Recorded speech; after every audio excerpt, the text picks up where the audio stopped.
अस्सलाम वालेकुम। मेरा नाम है ज़ीशान उस्मानी। आज की वीडियो बहुत बहुत बहुत ज़्यादा ज़रूरी है। अगर आप मेरी कोई और वीडियो ना देखें, मेरे यूट्यूब चैनल को आग लगा दें, कोई किताब ना पढ़ें, सिर्फ़ ये वीडियो सुन लें, तो अल्लाह सुब्हानहू व तआला से उम्मीद है कि आपको आपके मुस्तक़बिल में करियर के अंदर, पर्सनल डेवलपमेंट के अंदर बहुत ज़्यादा फ़ायदा देगी। थोड़ी सी लंबी हो जाएगी, उसकी मैं आपसे पेशगी माज़रत चाहता हूँ, लेकिन एक दफ़े दिल पे पत्थर रख कर, वो पॉलिटिकल न्यूज़ से जान छुड़ा कर कम से कम इस वीडियो को सुन लीजिए। हम आज बात करेंगे करियर काउंसलिंग के ऊपर। करियर काउंसलिंग क्या होती है, इसका प्रोसेस किस तरीके से काम करता है, हमें इसकी क्या ज़रूरत है, करें क्यों, नहीं करें तो ज़िंदगी पे क्या असर पड़ेगा, हमारे माशरे में करियर काउंसलिंग के बगैर किस तरीके से काम होता है और उसके क्या नुकसानात होते हैं, और किस तरीके से यह आपके मुस्तक़बिल में करियर को शेप करने में, आपकी पर्सनली शेप करने में आपकी मदद कर सकती हैं। मेरी ज़िंदगी में कुछ लोग सही वक्त के ऊपर आ गए, जिन्होंने सही वक्त के ऊपर सही एडवाइस मुझे दे दी, और मैं आज ख़ुद विटनेस करता हूँ कि उसका कितना बड़ा फ़ायदा है। और ये अगर आपको सही एडवाइस सही वक्त के ऊपर मिल जाए उम्र के अंदर, तो इससे आपको बहुत ज़्यादा फ़ायदा होता है। करियर काउंसलिंग बेसिकली एडवाइस या मशवरा लेने का नाम है अपने करियर से मुताल्लिक़। दुनिया में आपको कहीं भी जाना हो तो आपको 3 चीज़ें पता होनी चाहिए। नंबर 1 कि आप कहाँ खड़े हैं। जब तक आप किसी को ये नहीं बताएंगे कि आप हैं कहाँ पर, तो ज़ाहिर बात है वो आगे का रास्ता आपको नहीं बता सकता। दूसरा, आपने जाना कहाँ पर है। अगर आपको ये नहीं पता आपने जाना कहाँ पर है, तो भी ज़्यादा लोग आपकी मदद नहीं कर सकेंगे। और तीसरा, हाउ टू गेट देयर। आप बोलें जी मैं सक्खर के अंदर हूँ और मैं इस्लामाबाद जाना चाहता हूँ।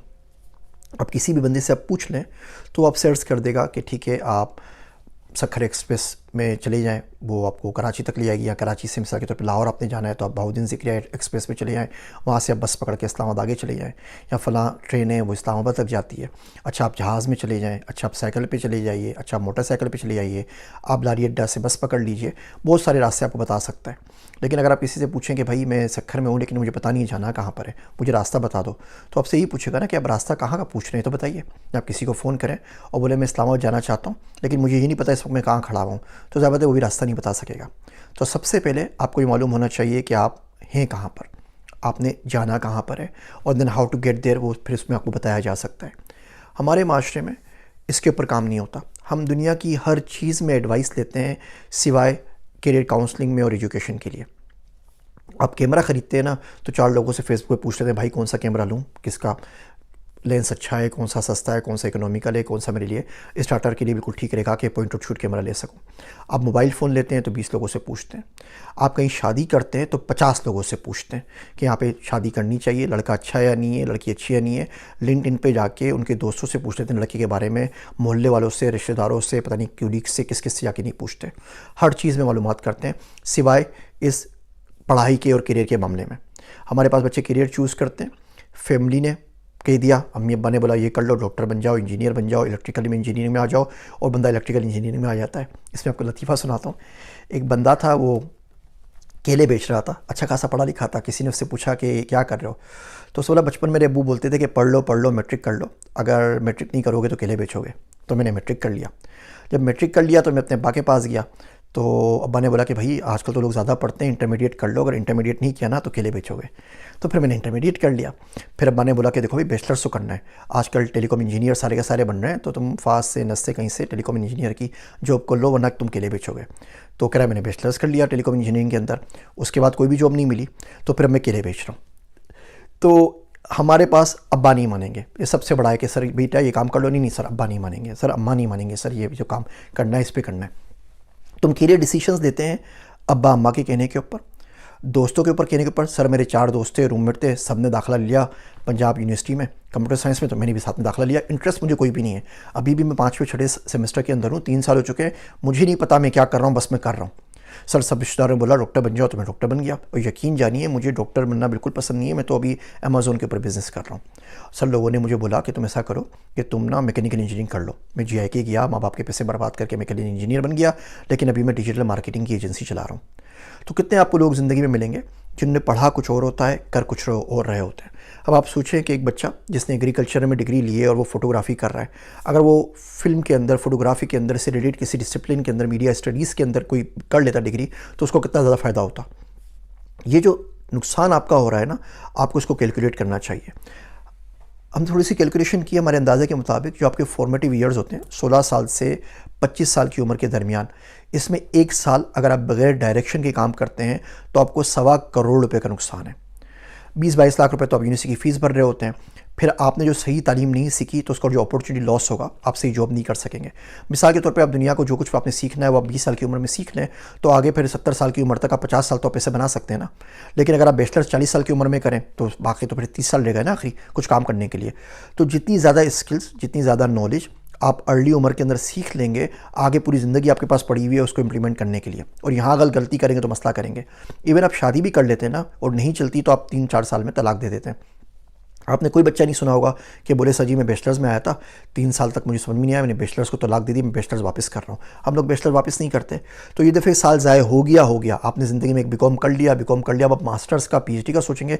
वापस जाके बैचलर्स कोई नहीं करता, वापस जाके मैट्रिक कोई नहीं करता, वापस जाके इंटरमीडिएट कोई नहीं करता। तो बहुत ज़्यादा ज़रूरी है। और अगर आपने ये गलतियाँ पे की तो on average over this life time period, इसको हम कहते हैं statistical variation of life. Insurance के अंदर 9/11 हुआ, बहुत सारे 3,000 से ऊपर बंदे मर गए। एक बंदे को $8 मिलियन मिले, एक को $60,000 मिले। जिसे $60,000 मिले वो 70 साल का था, जेनीटर था, 3 दिन बाद उसको रिटायर हो जाना था। उसकी स्टेटिस्टिकल वैल्यू ऑफ लाइफ कुछ नहीं थी, उसने वैसे ही कुछ दिनों में मर जाना था। जिस बच्चे को 8 मिलियन मिले वो 21 साल का जवान था, हार्वर्ड से ग्रेजुएट होकर निकला था और यहाँ पे वॉल स्ट्रीट जर्नल में काम कर रहा था। तो उसके हिसाब से उसने अगले 40-50 साल में कितने कमाने, उसके हिसाब से हम कैलकुलेट करते हैं। तो आपकी जो स्टेटिस्टिकल वैल्यू ऑफ लाइफ देखें तो एक गलत डिसीजन, एक गलत साल जो आप यहाँ लगाते बैठे रहते हैं, कुछ नहीं किया, किट में लगा दिए 6 महीने और बैचलर्स गया छक्के के ऊपर और बाद में पता नहीं कब आके वापस उसको रिपीट करेंगे, ये आपको 1.25 करोड़ रुपए का नुकसान देता है कम से कम पाकिस्तान के हिसाब से। अच्छा, तो इसलिए कैरियर काउंसलिंग बहुत ज़्यादा ज़रूरी है। अगर आपने इसके ऊपर ध्यान नहीं दिया तो आपकी लाइफ के अंदर ये बहुत ज़्यादा आपको नुकसान पहुँचाएगा। इवन आपको भी पहुँचाएगा, आपकी आने वाली नस्लों को भी पहुँचाएगा। अगर आप अच्छा काम नहीं कर सके, मुल्क से बाहर नहीं जा सके, कोई बड़ा बिजनेस नहीं कर सके, तो उसका जो रेजिडुअल इफेक्ट होगा ना वो आपकी आगे नस्लों पर भी आएगा। 2 नस्ल तक कम से कम आता है, तीसरी नस्ल में कोई बच्चा आगे निकल जाए तो निकल जाए। तो ये बहुत ज़्यादा ज़रूरी है। हम दुनिया के हर खराफात के लिए पैसे दे देंगे, हर चीज़ के लिए पैसे दे देंगे, कैरियर काउंसलिंग के लिए नहीं देंगे। देखिए, आप डॉक्टर के पास जाते हैं ना, तो दुनिया में 1800 किस्म की बीमारियाँ हैं। तो डॉक्टर आपसे पूछते हैं जी आप बताएं आपको क्या है। आप बोले जी आप चेक करें ना, आप बड़े एक्सपर्ट हैं, आप बताइए, मैं तो आपके पास आया हूँ। तो डॉक्टर ठीक है, डॉक्टर आपको 200 टेस्ट लिख के दे देगा। फिर वो बोलेगा जी ठीक है आपको कुछ भी नहीं है, तो आपको उसको बताना पड़ता है। क्रोनिक डिजीज़ जो होती हैं वो एक अपॉइंटमेंट में ठीक नहीं हो जाएंगी। आप उसके पास जाएंगे, वो आपको दवा देगा, उसका असर देखेगा, कुछ और लिख के देगा, कुछ और लिख के देगा। साल 2, 3, 4 साल में वो चीज़ कंट्रोल हो जाएगी। अगर ब्लड प्रेशर है, डायबिटीज़ है, खुदा ना खास्ता आपको कैंसर हो गया है, कोई और खांसी हो गई है, कुछ भी हो गया, टीबी हो गया है, तो इट टेक्स टाइम ना। कोविड हो गया खुदा ना खास्ता।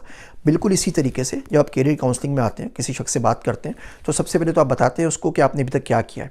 उससे वो आपका मिजाज चेक करता है कि आपका दिमाग पढ़ाई की तरफ है, आपका दिमाग बिजनेस की तरफ है, आपका इंटरेस्ट मैथमेटिक्स में, आपका इंटरेस्ट डेटा साइंस में, आपका इंटरेस्ट मेडिकल फील्ड के अंदर है। उसके हिसाब से वो आपको चीज़ सजेस्ट करेगा। जो दुनिया में 18,000 प्रोफेशंस हैं, यानी 18,000 तरीक़ों से आप पैसा कमा सकते हैं, जॉब कर सकते हैं। वाइल्ड फोटोग्राफर से लेके, लाइफ गार्ड से लेके, ड्राइवर से लेके। एक बड़ी अच्छी ऑर्गेनाइजेशन है ILO, इंटरनेशनल लेबर ऑर्गेनाइजेशन। उन्होंने दुनिया के लोगों को 4 कैटेगरीज में डिवाइड कर दिया है। ILO level 1, 2, 3, 4। लेवल 1 में वो लोग आते हैं जिनके पास जिस्म हो, दिमाग इतना ज़्यादा ना हो, तो वो थोड़ा बहुत काम कर लेते हैं। वो चाय वाले बन जाएंगे, वो रेस्टोरेंट के बाहर आपको सलाम करेंगे, आपकी गाड़ी का गेट खोल देंगे, but at least they are bringing the food on the table for their families. Level 2 में वो लोग आते हैं जिनके पास जिस्म भी हो और इतना दिमाग हो कि 3 से 6 महीने में आप उनको कोई स्किल सिखा दें। आप ड्राइविंग सिखा के उनको ड्राइवर बना दें, वो ऊबर पे कम ज़्यादा पैसे कमा लेंगे। आप उनको शूटिंग सिखा के बॉडीगार्ड बना लें, आप स्विमिंग सिखा के लाइफ गार्ड बना लीजिए, आप क्रेन ऑपरेटर बना दीजिए। हमारे पास वो नहीं टेफ्टा करवाता है प्लम्बिंग का कोर्स, एयर कंडीशनिंग का कोर्स, इलेक्ट्रिशियन का कोर्स, कारपेंटर का कोर्स, तरखान का, ये तमाम चीज़ उसमें आ जाती हैं। लेवल 3 में मेरे और आपके जैसे लोग आते हैं जिन्होंने बैचलर्स किया हुआ है, मास्टर्स किया हुआ है, डेटा साइंटिस्ट हैं, वेब डेवलपर हैं, पॉलिटिशियंस हैं, आर्मी, एयरफोर्स, नेवी, सब इसमें आते हैं। लेवल 4 पे इंटेलिजेंसिया किस्म के लोग आते हैं जो पूरी दुनिया को, मुल्कों को गाइड करते हैं। नोम चोम्स्की हो गया, बिल गेट्स हो गया, इलोन मस्क हो गया, इस किस्म के लोग। अगर आप दुनिया के मुल्कों को देखें, इवन तरक्की याफ्ता मुल्कों को देखें, तो कोई 2-3% लोग लेवल 4 के ऊपर होते हैं, 25% लोग लेवल 3 के ऊपर होते हैं, लेवल और 1-2 के ऊपर 50 से 70% लोग होते हैं। हमारे मुल्क में मसला क्या है कि जब हम बात करते हैं तो बोलते हैं सबको डेटा साइंटिस्ट बना दो, 1 मिलियन बच्चों को एआई इंजीनियर बना दो, डेटा साइंटिस्ट बना दो। आप लेवल 1 से लेवल 4 पे बंदा नहीं ला सकते। लेवल 1 से 2 पर आएगा, 2 से 3 पर आएगा, 3 से 4 पर आएगा। ये नहीं हो सकता जो बंदा ज़िंदगी में कभी स्कूल नहीं किया अगले दिन जाके वो अमेज़ॉन गूगल में जॉब कर लो, डेटा साइंटिस्ट बन जाए। इसका बड़ा ग्रेजुअल हल्के हल्के प्रोसेस है। तो ये तो हमने बात की कि होती क्या है, प्रोसेस किस तरीके से होता है, ज़रूरी क्यों है, और इसके ऊपर अगर आप काम करते हैं तो आपको अच्छी जॉब मिलेगी, आप ज़िंदगी में जो चाहें वो कर सकते हैं, घूम फिर सकते हैं, सारे काम कर सकते हैं। दूसरी ज़रूरत है पाकिस्तान का हमारा सिस्टम। यकीन जानिए मैं ये यूट्यूब वीडियोस बनाता हूँ, आज तक कोई गलत कमेंट, बुरा कमेंट मुझे इंडिया से नहीं आया, बांग्लादेश से नहीं आया। इवन सबसे ज़्यादा सुपर थैंक्स मुझे इंडिया से आते हैं पूरी दुनिया में। सुपर थैंक्स ये होता है कि आप कमेंट करें, साथ में आप शुक्रिया के तौर पे कुछ पैसे भेज दें कि जी आपने मुझे, आपकी वीडियो अच्छी लगी, आपसे फ़ायदा हुआ, ये लीजिए 5,000 रुपये, 10,000 रुपये, 2 रुपये, 5 रुपये, जितने भी आपने देने वो सुपर थैंक्स में आप अमाउंट लिख देते हैं। पाकिस्तान से तो कोई नहीं मिला, पाकिस्तान में तो मेरे ख्याल से चलता भी नहीं है। सबसे ज़्यादा मुझे इंडिया से मिलते हैं और कोई एक बुरा कमेंट मुझे आज तक इंडिया से नहीं आया। पाकिस्तान में आप बात करना शुरू नहीं करते, अभी वीडियो स्टार्ट नहीं होती और नीचे कमेंट्स भर जाते हैं गालियों से, पैसे बना रहा है, ये कर रहा है, वो कर रहा है, पता नहीं जो कुछ तमाम चीज़ें बोलते हैं। मैंने कैरियर काउंसलिंग का सिलसिला शुरू किया था फ्री के अंदर, पूरा घंटा बैठा रहता था और साहब जी वीडियो के ऊपर सामने नहीं आते थे, कॉल के ऊपर। जी मैं बिज़ी हो गया था, मेरा मोबाइल चार्ज नहीं था, मैं भूल गया था। तो अपना टाइम तो बर्बाद करते हैं, मेरा भी बर्बाद करते हैं। या कैलिफोर्निया में एक स्कूल ने मुझे हायर किया कि हमारे हाई स्कूल के तमाम बच्चों से आपने परमानेंट बात करनी है, हम $100 देंगे पर बच्चा। मैंने पूरे की पूरी जो 11, 10 और 12 के रेट था सब बच्चों से बात की, तकरीबन 150 बच्चे थे। बाद में यही काम फिर फ्लोरिडा में किया, फिर ये काम केंटकी में जाके किया, फिर काम फिलाडेल्फिया के अंदर किया। यही चीज़ जब $25 के अंदर पाकिस्तान में देता हूँ तो पाकिस्तान में लोग बहुत ज़्यादा एतराज़ात करते हैं, उसके ऊपर काम नहीं करते। इसकी ज़रूरत इसलिए है कि पाकिस्तान में जो यूथ है, जो हमारी इन्वायरमेंट चल रही है, कैरियर काउंसलिंग क्यों है, इसलिए ज़रूरी है कि मैंने उस सिस्टम का नाम स्यापा रखा हुआ है, SIYAPA। सिस्टम्स, पाकिस्तान में सिस्टम्स इन प्लेस नहीं है। कोई ऐसा सिस्टम नहीं है कि जो बच्चों को सही वक्त पे गाइड कर सके कि आपने मैट्रिक किया तो उसके बाद क्या करना है, इंटरमीडिएट के बाद क्या करना है, बैचलर्स के बाद क्या करना है, सप्लाई डिमांड क्या है, किस किस्म की जॉब चाहिए, जब तक आप बैचलर्स करके निकलोगे मार्केट में किस किस्म की जॉब होगी, दुनिया में कौन सी जॉब आएगी, डस्ट प्रोग्रामर किसे कहते हैं, मशीन और जो रोबोटिक इंटरफेस है वो किसे कहते हैं, ह्यूमन कंप्यूटर इंटरेक्शन क्या चीज़ है, इन तमाम चीज़ों में कोई बात नहीं करते। तो सिस्टम हमारे पास नहीं है। इवन अब छोटी सी रियासत है इंडिया की सिक्किम, उसमें आके देख लीजिए गवर्नमेंट का स्पॉन्सर्ड प्रोग्राम है कैरियर काउंसलिंग का, और तमाम बच्चों को 9, 10, 11, 12 के अंदर गवर्नमेंट वाले आते हैं, उनकी कैरियर काउंसलिंग करते हैं और उनको मदद करते हैं, उनको स्कॉलरशिप देते हैं, उनको ये बोलते हैं जी अगर आप ज़िंदगी में किसी अच्छी जगह पर चले गए तो कुछ पैसे वापस डोनेट कर दीजिएगा ताकि आपकी तरह बाकी लोगों को गाइड कर सकें। कितना ही कोई मुश्किल काम है इसको चलाना, लेकिन कोई नहीं करेगा, ना प्राइमरी एजुकेशन बोर्ड करेगा, ना HEC करेगा, ना इंटरमीडिएट बोर्ड करेगा, किसी ने ये वाला काम नहीं करना। हम सब कामयाब जवान और जितने भी प्रोग्राम निकालते रहते हैं और पहले दिन कोशिश करते हैं कि आसमान से बारिश बरसेगी और सारे के सारे बच्चे AI इंजीनियर और डेटा साइंटिस्ट बन जाएंगे, ब्लॉकचेन डेवलपर बन जाएंगे, और ऐसा कुछ होता नहीं है। तो S से सिस्टम्स नहीं है, I से इंस्टीट्यूट, वो इंस्टीट्यूट नहीं है जो बच्चे डेवलप कर सकें, जो कैरियर काउंसलर डेवलप कर सकें। Y से यूथ, पाकिस्तान की में यूथ बहुत ज़्यादा है, 138.8 मिलियन है, तकरीबन 14 करोड़ बच्चे बनते हैं। अगर आप जोग्राफिकली डिस्पर्स करें तो 46 बच्चा बनता है पर माइल। अब ज़्यादा बात है दरिया सिंध में कोई नहीं रहा, केयर 2 में कोई नहीं रहा, फिर अर्बन और रूरल का आप देख लें डिवाइड, तकरीबन बड़े शहरों में कराची, लाहौर, इस्लामाबाद में तकरीबन 600-700 बच्चा बनता है पर माइल, जो अंडर पेड है, अनएम्प्लॉयड है, प्रोफेशनल है, जिसको तमाम चीज़ें नहीं है। उसको अगर आपने नहीं सिखाया तो यकीन करें वो गाड़ी से उतार के आपको मारेगा। उसको कैरियर काउंसलिंग की इतनी ज़्यादा ज़रूरत है। सिस्टम्स, इंस्टीट्यूट, यूथ, एटीट्यूड बड़ा प्रॉब्लम है। ज़िंदगी में कभी डबल रोटी नहीं बेची और बोलते हैं $1 बिलियन की कंपनी बनाएंगे। तो इतना एटीट्यूड आसमान के ऊपर होता है, आपको जो कहीं जॉब नहीं मिल रही, 4 साल हो गए दुनिया में, आपको कोई 10 रुपये की जॉब नहीं दे रहा और आप बोलते हैं नहीं जी 2 लाख की जॉब मिलेगी तो करूँगा, वरना ये खाने का फ़ायदा नहीं है कुछ भी। ये मोटिवेशनल स्पीकर्स को पढ़ पढ़ के सीख के ना अपनी भी ज़िंदगी बर्बाद की और बाकी लोगों की बर्बाद कर रहे हैं। उसके बाद प्रोफेशनलिज्म ज़ीरो एथिक्स है हमारे पास, हमारे माशरे के अंदर किस तरीके से काम करना है, किस तरीके से बिहेव करना है, कभी टाइम पे पहुंचना है, टाइम पे उठना है, टाइम पे सोना है, बिल्कुल हम इससे खाली हैं। और आखिरी चीज़ एप्रिसिएशन, ये स्यापा पूरा हो गया। एप्रिसिएशन किसी चीज़ के लिए सिर्फ़ और सिर्फ कंप्लेन और एक मुसलसल हम कंप्लेन करते रहते हैं और इसके अलावा कुछ नहीं करते। तो ये कैरियर काउंसलिंग का मैंने सिलसिला शुरू किया है। आप मुझसे ना लें, आप किसी से भी ले लें। वीडियो का मकसद ये नहीं कि मैं अपना आपको कोई चीज़ बेच रहा हूँ। वीडियो का मकसद ये है कि मैं आपको इसकी अहमियत उजागर कर सकूं और बताऊं कि ज़िंदगी के लिए कितना ज़्यादा ज़रूरी है। कोई बंदा आपको मुझसे अच्छा मिलता है, मुझसे बुरा मिलता है, जो भी मिलता है किसी से पूछ लें, कैरियर काउंसलिंग कर लीजिए। मेरी कैरियर काउंसलिंग की स्लॉट्स मैंने कुछ ओपन कर दिए हैं, यहाँ पे लिंक दे रहा हूँ। अगर आपको मशवरा चाहिए मुझसे तो मैं हाजिर हूँ। डेटा साइंस, AI, ब्लॉकचेन ये मेरी फील्ड है। इमर्जिंग टेक्नोलॉजीज़, इसमें मैं आपको गाइड कर सकता हूँ। मैंने दुनिया के 123 ममालिक का ट्रैवल किया हुआ है, 11 मुल्कों की रेजिडेंसी है। अभी अल्हम्दुलिल्लाह पिछले मेरे पास पुर्तगाल और माल्टा की भी अप्रूव हो गई, तो 13 हो गई। तो दुनिया में किसी दूसरे मुल्क में कैसे शिफ्ट होना है, कैसे वीज़ा लेना है, कैसे रेजिडेंसीज़ लेनी है, इस बारे में आपको गाइड कर सकता हूँ।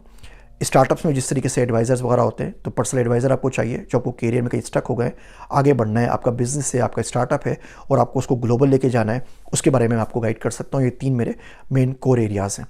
और बाकी कोई बात पता नहीं होगी तो मैं आपको सही बंदे तक गाइड कर दूंगा, या मेरा एक दोस्त है अब्दुल्ला, उससे पूछ के मैं आपको इंशाल्लाह कुछ ना कुछ बता दूंगा। उम्मीद करता हूँ ये कड़वी और तल्ख वीडियो ज़िंदगी में शायद किसी बदलाव का बाइस बने। मेरे वास्ते दुआ कीजिएगा। मैं हूँ आप सबका ज़ीशान उस्मानी।